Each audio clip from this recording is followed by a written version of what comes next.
想象一下，在2022年的寒冬，你走进一个看似充满所谓正能量的网红老爸家中，他在镜头前热情地展现着父爱如山，分享他照顾8个孩子的日常。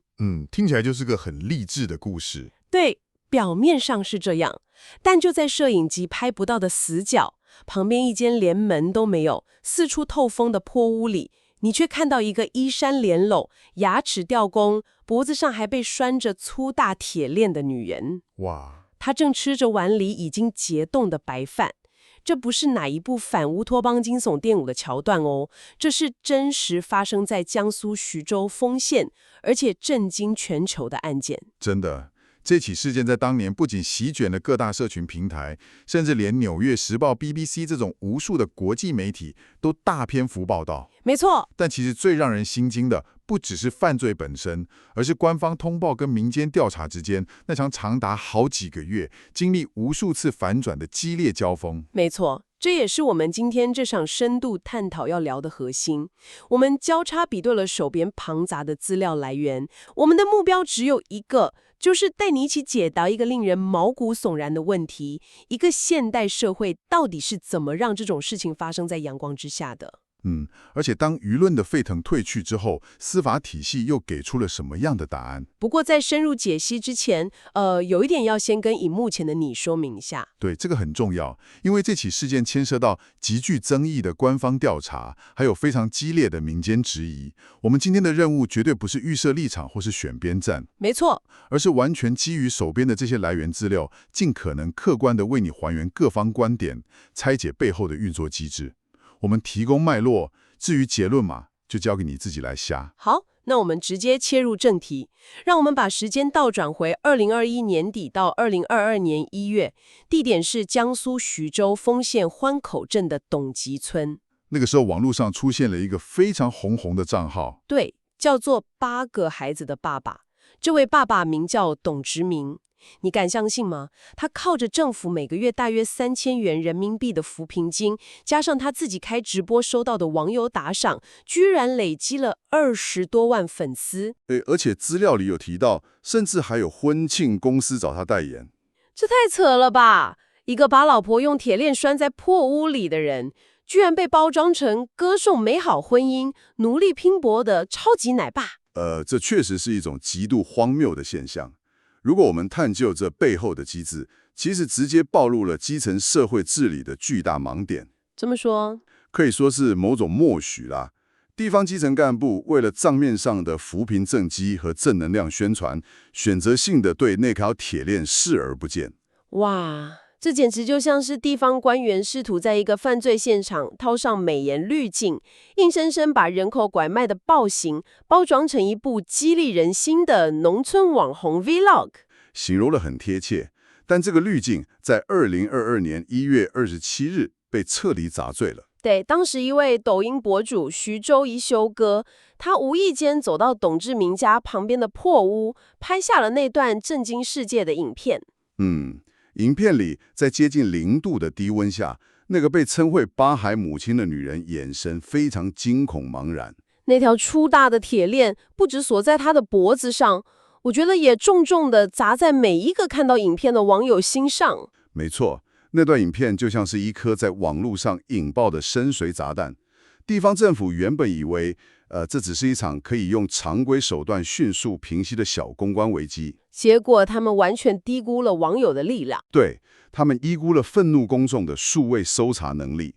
这也正是拉开了一场民间力量与官方通报之间，为了争夺真相定义权的激烈战争。说真的，地方政府一开始的反应真的会让人看傻眼。丰县政府在案发隔天，也就是1月28日，匆匆发布了第一份官方通报，紧接着在1月30日又发了第2份。这2份都是县级别的通报，他们定调了几个重点。首先说，这名女子名叫杨某霞，患有精神疾病，而且有暴力倾向。所以家人才用铁链拴住她吗？这是官方当时的说法。然后最关键的是，官方强烈否认存在拐卖行为，他们给出了一个解释。什么解释？说这个女人是1998年被董志明的父亲在路上捡回来收留的。等下，我们来拆解一下这个逻辑。在路上随便捡到一个大活人，就能带回家给儿子当媳妇，还顺便生了8个孩子。这种说法，地方政府自己真的信吗？这就是标准的维稳式通报思维。在过去资讯不发达的年代，这种单方面的官方定调，或许能快速压制舆论。但这一次，他们面对的是几千万个拿着放大镜的网友啊！没错，民间的质疑不是凭空的情绪发泄，而是基于非常具体的证据。网友们立刻发挥了数位监视的功力，有人把影片里的声音截取出来，放大、降噪，然后反复听。发现了什么？他们发现女子说的话根本不是江苏当地的方言，而是夹杂着西南地区的口音，这就很奇怪了。一个在江苏街头被捡到的人，怎么会有大西南的口音？对，而且不仅仅是键盘办案哦，真实世界的调查力量也介入了。资料里有提到，有前调查记者亲自前往云南走访，也有像我能抱起120斤和小梦姐姐这样的热心女性志工，亲自跑到丰县的医院，试图探望这位母亲。但结果呢？他们居然遭到了当地警方的强烈阻挠，甚至一度被以寻衅滋事的名义拘留失联。真的，这反而让事情变得更糟了啊！如果你心里没鬼，为什么要出动警力去抓那些想去探望受害者的志工？这不是摆明了告诉大家说我们在掩盖真相吗？确实如此。官方打压民间调查的行为，直接导致了信任的全面崩盘。眼看纸包不住火了，调查层级被迫拉高。升级到哪里？到了2月初，徐州市政府接手了，发布了第3份和第4份通报。这2次通报可以说是直接推翻了丰县政府前面的说法。他们怎么说？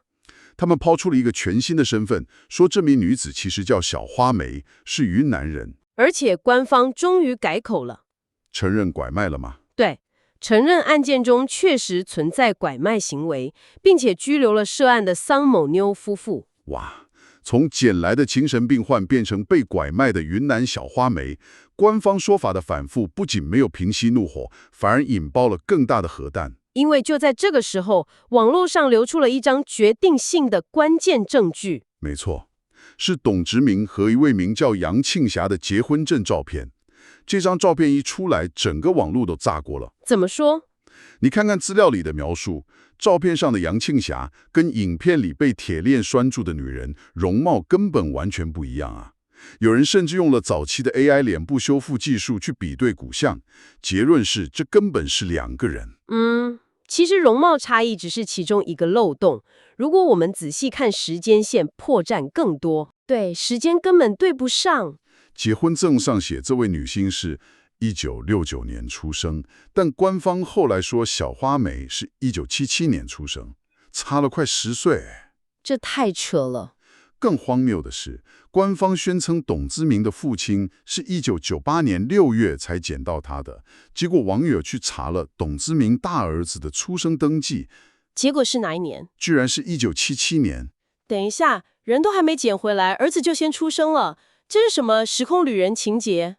所以因为官方的说法实在太过破绽百出，当时民间强烈怀疑这位铁链女根本不是什么小花梅，而是1996年在四川失踪的女孩李莹。对，很多网友拿李莹失踪前的照片和铁链女对比，觉得高度相似。在这里，我们必须引入一个非常关键的政治学概念，叫做塔西佗陷阱。塔西佗陷阱。对 ，Tacitus Trap。这个概念的意思是，当一个政府或组织失去公信力之后，无论他说真话还是假话，做好事还是坏事，都会被民众认为是说假话、做坏事。了解。徐州官方前4次通报的繁复无常、自相矛盾，加上对民间志工的打压，已经让他们深深陷入了这个陷阱。没错。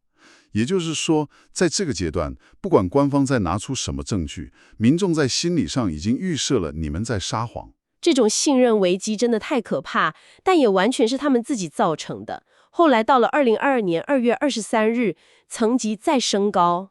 这次是江苏省委省政府亲自下场了。对，发布了第5份，也就是所谓一锤定音的终极调查报告。这份报告可以说是洋洋洒洒，非常详尽。他确认了铁链女的确就是云南的小花梅。而且报告详细梳理了他令人心碎的遭遇，他经历了高达4次的转卖，最终才落入董家。4次转卖，这意味着在漫长的几年里，他被当成一件没有灵魂的货物，在不同的人贩子和买家之间转手。是的，这份省级报告也试图去修补前面留下了巨大漏洞。那他们怎么解释容貌完全不像，还有牙齿掉光的问题？他们说，容貌差异是因为岁月的摧残、皮肤老化以及牙齿缺失造成的。那牙齿掉光呢？经过医疗专家会诊，认定是重度牙周病导致的，并没有发现外伤致使牙齿脱落的客观证据。你跟我说一个在0度低温下被铁链拴带破屋里的女人，刚好因为卫生习惯不好得了严重牙周病，掉光牙齿，然后官方预期大众会点头接受这个说法。说真的，有人买单吗？这就是塔西佗陷阱的威力了。即使官方报告强调，经过了公安部权威机构2次严格的 DNA 检验，完全排除了她是四川10中女孩李莹的可能性。即使他们为了解释大儿子的出生年份，甚至去查证了同村有另一个同名同姓的人。对，但对于许多深信她就是李莹的网友来说，这些白纸黑字的科学证据依然被视为是更高层级的掩盖。这真的是一种悲哀啊！我们今天不去评断 DNA 检验的真伪，但这种无论你说什么我都不信的社会现象，本身就是一个巨大的悲剧。为了平息众怒，这份通报也公布了惩处名单，包含了丰县县委书记、县长在内的17名失职官员都被问责。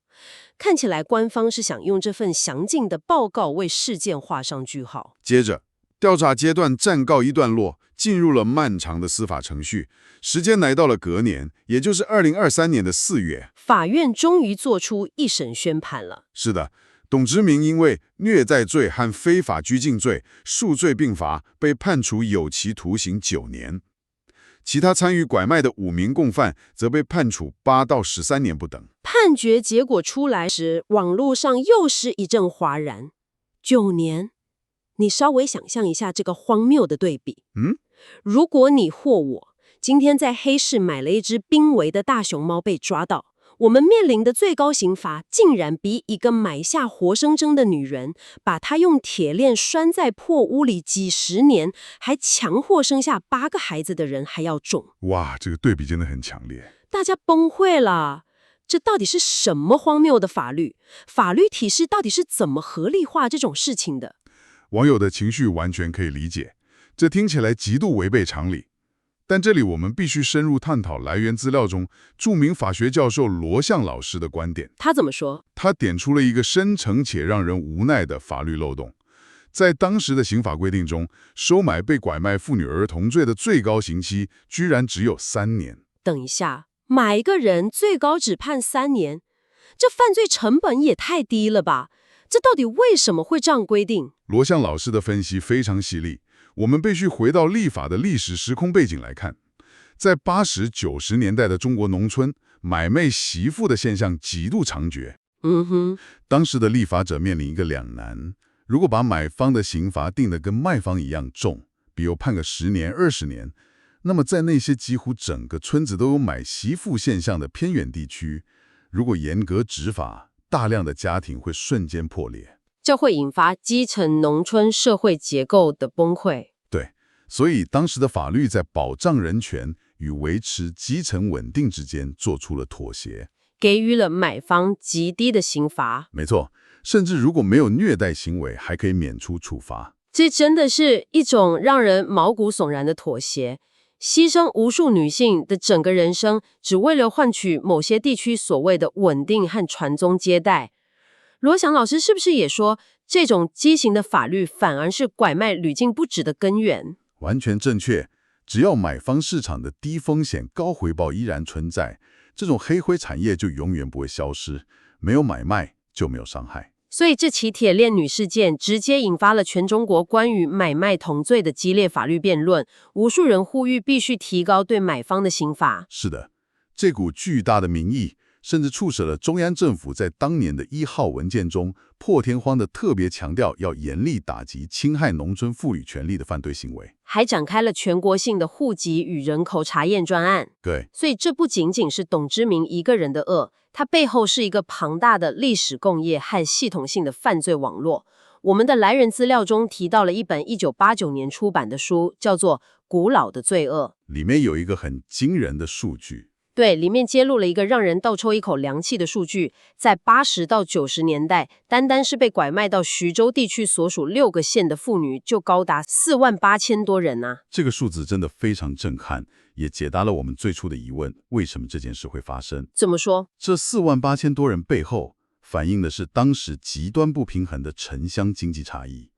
许多来自西南边陲，像云南、四川、贵州的年轻女性，被以介绍好工作或介绍好对象的名义骗走，再加上当时严格的户籍制度将人绑定在农村，以及根深蒂固的重男轻女观念。没错，在徐州这些相对富裕但同样重男轻女的农村地区，形成了巨大的光棍危机，进而催生出一个庞大甚至被当地人视为理所当然的人口交易市场。所以这解释了为什么当初那些基层干部，甚至整个村子的村民，对铁链女的处境视而不见。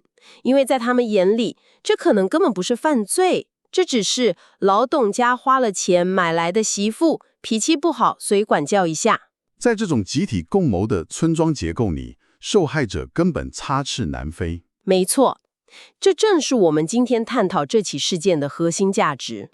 铁链女不再只是一个模糊的受害者，她成了一个沉痛的符号。它代表了资料中提到的曹小青、钟某仙，以及那48000多个在黑暗中、在偏远角落里无声求救的被拐卖女性。如果没有最初那几千万网友锲而不舍的数位追踪，如果没有那些冒着被抓风险实地查证的志工和前记者，这件事真的就永远只会被当作一个正能量的扶贫网红故事，然后在演算法的推荐下被彻底掩盖过去。听到这里，你是不是也觉得很震撼？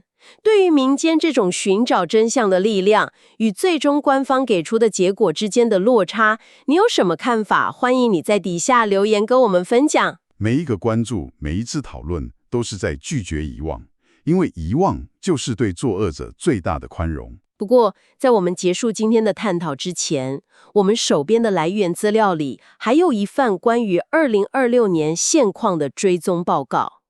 这份报告里提到了一个我们刚才没有深入展开，但却让人背脊发凉的现实。是的，关于现在的董集村，在我们录制这场探讨的2026年，距离事件爆发已经过了4年，法律程序早就走完，董之明也正在监狱里服刑。但是你知道吗？